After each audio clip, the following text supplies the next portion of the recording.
ஒரு சித்த யோகியின் சரிதை இரண்டாம் பாகம். அமரக்கவி Siddheswarar, Prabodharan, Sukumar, sir C V. Raman, sir Chandrasekhara Venkata Raman. 1888 முதல் 1970 ஆண்டு வரை தமிழ்நாட்டில் திருச்சிராப்பள்ளியில் 7/11/1888 ஆண்டு பிறந்தார். அவருடைய தந்தை திரு சந்திரசேகர ஐயர் பௌதிக மற்றும் கணித துறையில் பேராசிரியராக ஒரு கல்லூரியில் பணிபுரிந்து வந்தார்.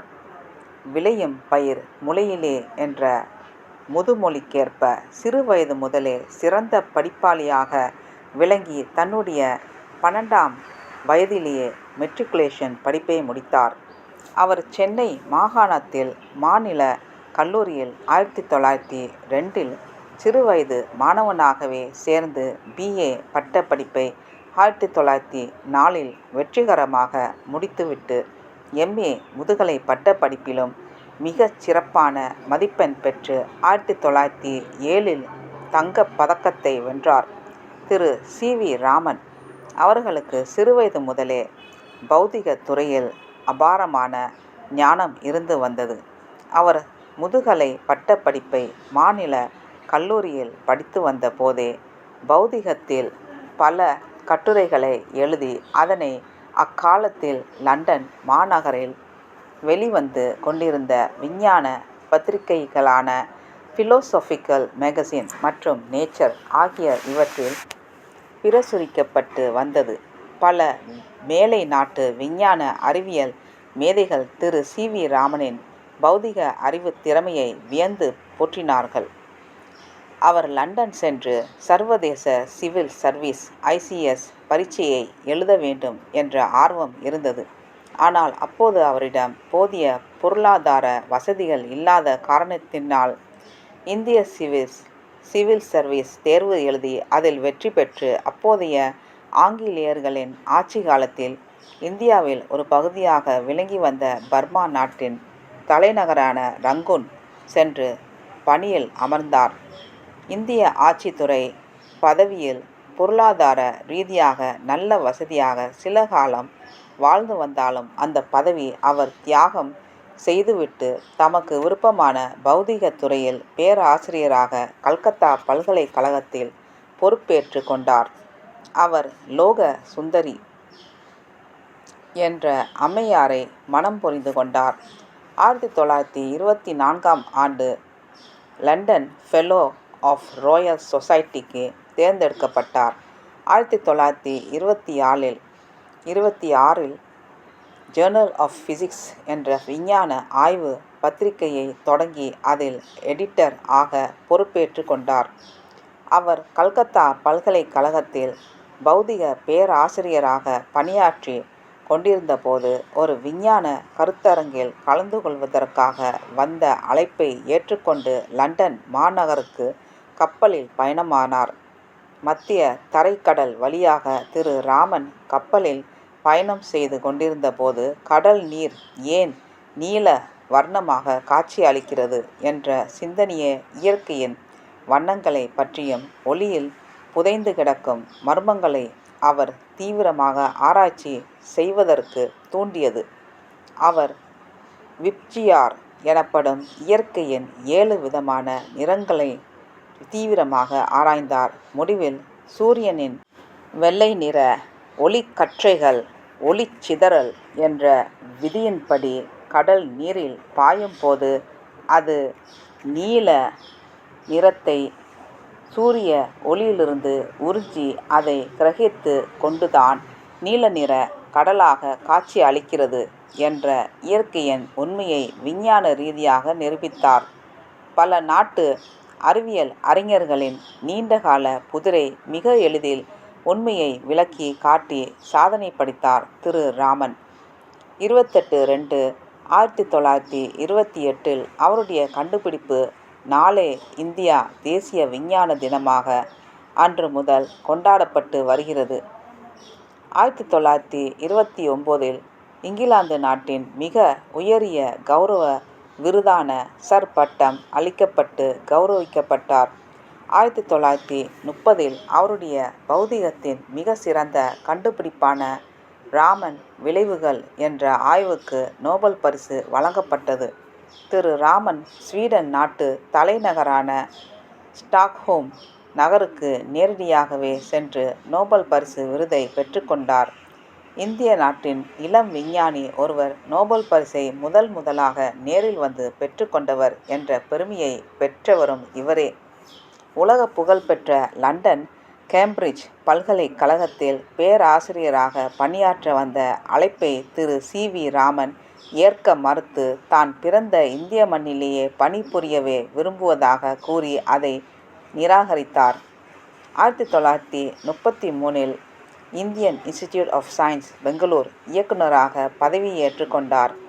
அவருடைய மாணவர்களின் முக்கிய மாணவர்கள் டாக்டர் ஹோமி பாபா மற்றும் டாக்டர் விக்ரம் சாராபாய் ஆகியோர். பிற்காலத்தில் அதுவே ராமன் இன்ஸ்டிடியூட் ஆஃப் சயின்ஸ் என்ற அவருடைய நினைவாக பெயர் மாற்றப்பட்டு 1948 ஆண்டு வரை அதன் இயக்குநராக பணியாற்றி வந்தார்.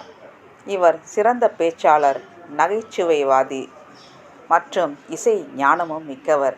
Sir C V. ராமன் தம்முடைய 83ஆம் வயதில் நவம்பர் 11, 1970 காலமானார். பெங்களூர் பயணம். அமரக்கவி தன்னுடைய ஒரு பெண்ணை பெங்களூரில் மணமுடித்து கொடுத்திருந்தார். அங்கு புகுந்த வீட்டில் அவருடைய பெண்ணுக்கு சில குடும்ப பிரச்சனைகள் அடிக்கடி எழுந்த வண்ணம் இருந்ததால் சமாதான பேச்சுக்களை நடத்துவதற்காக பெங்களூர் பயணம் மேற்கொள்ள வேண்டிய கட்டாயம் இருந்தது. அவருக்கு நீண்ட நாட்களாகவே பெங்களூரில் வசித்து வந்த சர் சி.வி. ராமன் அவர்களை நேரில் சந்தித்து உரையாட வேண்டும் என்ற விருப்பம் இருந்து வந்தது. ஒருவேளை அவர் ஏதாவது கருத்துக்களை வழங்கினால் அதை தாம் எழுதி வரும் புத்தகத்தில் பிற்காலத்தில் இணைத்து கொள்ளலாம் என்ற எண்ணத்தில் இருந்தார். 6/6/1970 ஆண்டு சர் சி.வி. ராமன் அவர்களுக்கு தற்போது தாம் எழுதி வரும் தமிழ் மற்றும் ஆங்கில கிரந்தங்களை பற்றி விரிவாக ஒரு கடிதத்தில் எழுதி இது சம்பந்தமாக தாம் அவரை நேரில் கண்டு சந்தித்து பேச விரும்புவதாகவும் அதற்கான நேரத்தையும் இடத்தையும் வழங்குமாறு விண்ணப்பித்து கொண்டிருந்தார். ஒரு சில வாரங்களுக்கு பின் அமரக்கவிக்கு ஒரு பதில் கடிதம் ஒன்று சர் சி.வி. ராமனிடமிருந்து வந்திருந்தது. அதில் அவர் தாம் ஓய்வு பெற்று இல்லத்தில் தங்கி இருப்பதாகவும் பெங்களூர் வரும்போது எப்போது வேண்டுமானாலும் தம்மை நேரில் வந்து சந்தித்து பேசலாம் என விவரம் குறிப்பிட்டிருந்தது. Sir CV. ராமனுடன் சந்திப்பு. ஒரு மாதம் கழித்து அமரக்கவி பெங்களூர் செல்வதற்கு பயண ஏற்பாடுகளை செய்து கொண்டு ஒரு குறிப்பிட்ட நாளில் திரு சி.வி. ராமன் இல்லத்திற்கு நேராக சென்று தம்மை அறிமுகம் செய்து கொண்டார். அறிவியல் மேதையான சர் சி.வி. ராமன் அமரக்கவி பற்றிய சுய விவரங்களை எல்லாம் அறிந்து கொண்டு அதன் பின் அவர் இயற்றி வரும் புத்தகங்களை பற்றி விளக்கி கூறுமாறு கேட்டுக்கொண்டார். அமரக்கவி மிகுந்த மரியாதையுடன் தன்னுடைய உரையை துவங்கினார். பிரம்ம சிருஷ்டியின் தத்துவங்களினால் தோன்றியுள்ள இந்த பிரம்மாண்ட பிரபஞ்சமும் நம்முடைய பூமியில் வாழ்ந்து வரும் கோடானு கோடி உயிரினங்கள் அனைத்தும் ஒரே வித்திலிருந்துதான் தோன்றியவை அல்லது உண்டாக்கப்பட்டவையாகும். எனவே மனிதனுக்கு கையட்ட பெட்டகமாக இருக்கும் தன்னுடைய தேகத்தின் இயக்கங்களையும் அதில் இயங்கி வரும் பல்வேறு சூட்சுமமான விஷயங்களையும் தீவிரமாக ஆராய்ந்து அறிந்து கொண்டாலே அதன் மறு பிரதியாக விளங்கி வரும் அண்ட சராசரங்களை பற்றிய உண்மைகளை அறிந்து கொள்ளலாம் என்கிறது சித்தயோக நூல்கள் என தன் பேச்சை சற்று நிறுத்தினார் அமரக்கவி. அண்ட கோள்களை உள்ளடக்கிய பிரபஞ்சம் மற்றும் உடல் தத்துவம் இவை இரண்டிற்கும் இடையே வித்தியாசம் இல்லை என்கிறீர்கள், அப்படித்தானே என வினவினார் திரு ராமன். ஆம், உதாரணமாக டார்வின் கொள்கையை பாருங்கள். அதில் ஏகப்பட்ட முரண்பாடுகளை உள்ளடக்கியதாக உள்ளது. உயிரினங்கள் எவ்வாறு பரிணாம வளர்ச்சியை பெற்று கொள்கிறது என்பதில் எந்த ஒரு தெளிவான விளக்கங்களையும் விஞ்ஞான ஆராய்ச்சிகளினால் அளிக்க முடியவில்லை. மேலே கூறுங்கள் என்றார் திரு ராமன். மூச்சு பேச்சின் மர்மம்.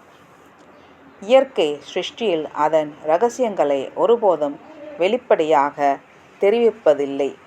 தாய் கர்ப்பகத்தின் கருவிலேயே ஒவ்வொரு உயிரினங்களின் பரிணாம வளர்ச்சியின் மாற்றங்களை நிகழ்த்தி வரும் இயற்கை சகல ஜீவன்களும் உயிர் வாழ்க்கைக்கு தேவையான பிராண சக்தியை சுவாசத்திலிருந்து அவை பல்வேறு நீள அங்குலங்களில் அன்ஈவன் ஸ்டாண்டர்ட்ஸ் ஆஃப் பிரீதிங் பெற்று வருகின்றன.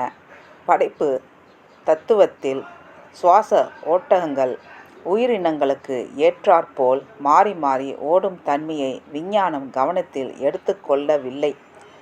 அல்லது மூச்சு எதை அடிப்படையாக வைத்து உடலில் ஓடிக்கொண்டுள்ளது என்ற உண்மையை விஞ்ஞானம் இன்னமும் துல்லியமாக ஆராய்ந்து கண்டறியவில்லை என்றார் அமரகவி. நீங்கள் உயிரினங்களின் வாழ்வா சாவா என்ற போராட்டங்களை நடத்தி கொண்டு வருவதை பற்றி குறிப்பிடுகின்றீர்கள் என வினவினார் திரு ராமன். ஆம், அதுபோல் மனிதனை மற்ற உயிரினங்களிடம் இருந்து வேறுபடுத்தி காட்டுவது பேச்சு மட்டுமே. மனிதனுடைய பேச்சில் சொல், குரல், வார்த்தை, வாக்கு, எதிரொலி என பல நிலைகளில் மனிதனிடம் அடங்கியுள்ளது. பகுத்தறிவான ஆறாவது அறிவில் பரிணாம வளர்ச்சி பெற்ற மனித இனத்தில் மட்டுமே அறிவின் வெளிச்சம் பேச்சின் மூலம்தான் கலக்க தொடங்குகிறது என்று கூறி சற்று இடைவிட்டு அமரகவி, எனவே மனிதனிடம் சாஸ்வதமான தெய்வீகம் எட்டர்னிட்டி என்பது அவனுடைய பேச்சின் வளையத்தை சுற்றியே அமைந்திருக்கிறது. இக்கருத்தையே சித்த நூல்கள் விவரிக்கும்போது சொல் ஒன்றே இயற்கையை வீழ்த்தும் என குறிக்கிறார்கள். எனவே இயற்கையை அடக்கி வைக்கும் வலிமை பேச்சுக்கு மட்டும்தான் உண்டு என பேச்சின் மேன்மையை நயம்பட எடுத்து விளக்கினார் அமரகவி. நன்றி, வணக்கம்.